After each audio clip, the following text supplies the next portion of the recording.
this is Vinita Bishnoi. So let's start. So we are talking about asexual reproduction. So आज से जो मैं video बनाऊंगी वो कुछ वीडियोस, 2-3 वीडियोस जो हैं वो asexual reproduction पे ही बनेंगे because there are a lot of content which has to be covered related to this topic. So asexual reproduction, पहले वाले वीडियो में मैंने उसका और sexual reproduction का comparison किया था. Now I'm telling you here purely about asexual reproduction. So it is a mode of reproduction in which new individual develops. Obviously reproduction है, new individual बनेगा. With from single parent, only one parent is involved. Without fusion of gametes, यहाँ पे gametes का fusion नहीं हो रहा है. Meiosis का भी कोई रोल नहीं है.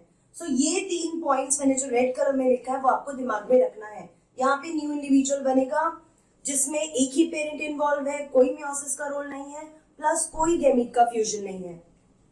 All divisions are mitotic. तो एक बार जब भी ऑर्गेनिज्म बन जाता है तो वो माइटोटिक डिवीजन से ही बनता है क्योंकि कोई मियोसिस नहीं होगा इसमें. Offspring are called clone. So यहाँ पे ऑफस्प्रिंग्स को क्लोन कहते हैं. क्लोन का डेफिनेशन है the organism which is genetically and morphologically similar to their parents. तो पूरी अपने पेरेंट्स की डुप्लीकेट कॉपीज है, कोई चेंज नहीं है, जेनेटिकली भी कोई चेंज नहीं है और मॉर्फोलॉजिकली मींस बाहर से भी कोई वेरिएशन नहीं है. तो यहाँ पे जितने ऑर्गेनिजम्स बनेंगे एक पेरेंट से वो सारे एक दूसरे से सिमिलर होंगे, प्लस वो अपने पेरेंट से भी सिमिलर होंगे. Morphologically and genetically similar among themselves and with parents. Unicellular organisms में होता है asexual reproduction and simple plants and simple animals, lower animals जो होते हैं उनके अंदर भी एसेक्सुअल रिप्रोडक्शन होता है. Now the types of asexual reproduction. तो अभी हम सिर्फ एसेक्सुअल रिप्रोडक्शन की बात करेंगे एनिमल्स के केस में. सो मैं ये आप लोगों को पहले asexual reproduction in case of animals and then I will teach you related to the plants. Animals में हम first asexual type of reproduction की बात करेंगे, दैट इज फिजन. लैटिन में फिसिस मतलब होता है क्लेफ्ट. क्लेफ्ट मतलब किस तरीके से एक सेल में क्लेफ्ट डेवलप होता है एंड ऑर्गेनिज्म जो है वो डिवाइड होके 2, 4 और बहुत सारे ऑर्गेनिजम्स बन जाते हैं. Now fission is of 2 type, binary fission and multiple fission. So ये एक टाइप है and this one is the second type. तो अभी हम बाइनरी फिजन की बात करेंगे. बाइनरी का मतलब ही होता है 2. Division of parent into 2 daughter cells which are nearly equal. Daughter cells are nearly equal. यहाँ पे karyokinesis followed by cytokinesis. मतलब कि न्यूक्लियर डिवीजन के बाद प्लाज्मा साइटोप्लाज्मिक डिवीजन हो जाता है, प्लाज्मा मेम्ब्रेन डिवीजन हो जाता है.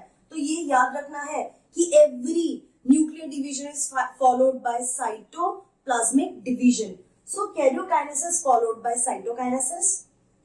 Protozoans में like amoeba, euglena, bacteria, planaria, इन सब में ये प्रोसेस होता है बाइनरी फिजन का. Now binary fission is of 3 different types: simple binary fission, longitudinal binary fission and transverse binary fission. ये किस बेसिस पे है कि कौन से प्लेन से डिवीजन हो रहा है. So first we will talk about simple binary fission. ये अमीबा के केस में होता है. Irregular binary fission बोलते हैं इसको. Division through any plane. So अगर आप देखेंगे, so if it is amoeba के केस में what will happen? सबसे पहले अमीबा है, अमीबा में न्यूक्लियस elongate होगा like this.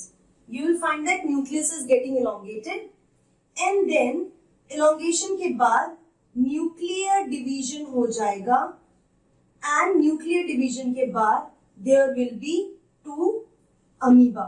So there is no such plane in which this division is happening. Irregular binary fission है, कोई regular कोई plane नहीं है, किसी भी plane में इनका division हो जाएगा क्योंकि इसका shape ही irregular है.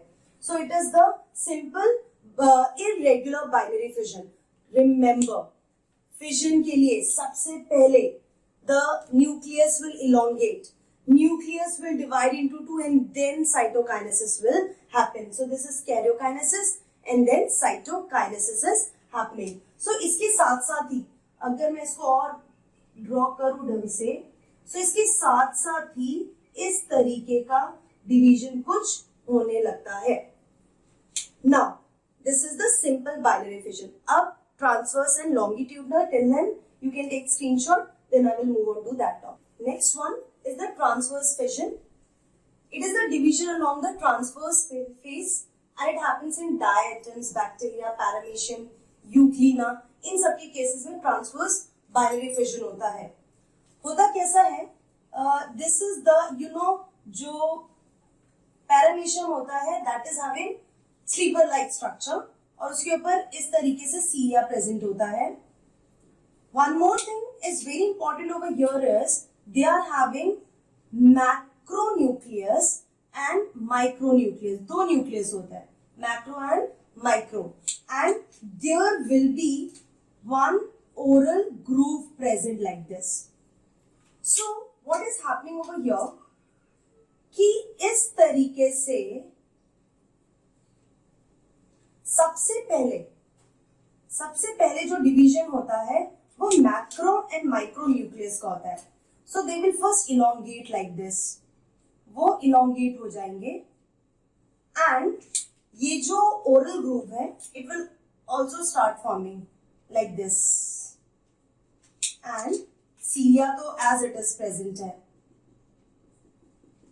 Then constriction will start happening and you will see that दो organisms बन रहे हैं.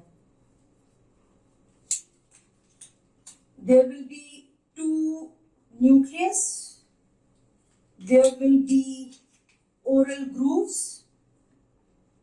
and obviously the cilia. So what you are observing? Two. तो डिवीजन कैसे हो रहा है? इस प्लेन में, ट्रांसवर्स प्लेन में हो रहा है और ट्रांसवर्स प्लेन की वजह से there will be two organisms. So then you will find there will be two organisms like this.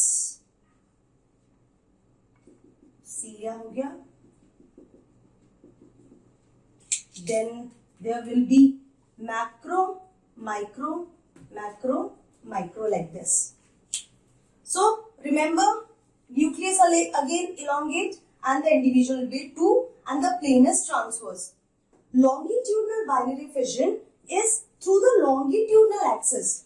Example is euglena. Euglena के केस में जो डिवीजन हो रहा है that is on the longitudinal plane.